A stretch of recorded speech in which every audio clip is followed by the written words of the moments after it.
जुन्या वैमनस्यातून तरुणाची निर्घृण हत्या, एका आरोपी विरुद्ध गुन्हा दाखल। शहापूर परिसरात जुन्या भांडणाच्या कारणावरून एका तरुणाची धारदार शस्त्राने हत्या करण्यात आली। या प्रकरणी एकाच्या विरोधात गुन्हा दाखल करण्यात आला आहे। पोलिसांनी दिलेल्या माहितीनुसार गणेश रमेश पाटील वय 21 राहणार मौजे आगर तालुका शिरोळ या तरुणाचा 13 जून रोजी रात्री 8 वाजण्याच्या सुमारास लोटस पार्क सरस्वती शहापूर येथे खून करण्यात आला। या प्रकरणी नामदेव गणपत चव्हाण राहणार चव्हाणवाडी तालुका हातकणंगले यांनी फिर्याद दिली आहे। फिर्यादीचे भाऊ व आरोपी अभिषेक सुभाष मस्के राहणार मौजे आगर तालुका शिरोळ हे एकमेकांचे जुने मित्र असून त्यांच्यात 2 वर्षापूर्वी भांडण होऊन घरातील वस्तूंचे नुकसान झाले होते।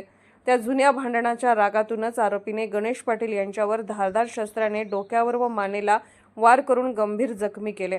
जखमी अवस्थेत त्याचा मृत्यू झाला। या प्रकरणी शहापूर पोलीस ठाण्यात कलम 302 अन्वये खुनाचा गुन्हा दाखल करण्यात आला असून पुढील तपास पोलीस निरीक्षक सूर्यवंशी करत आहेत।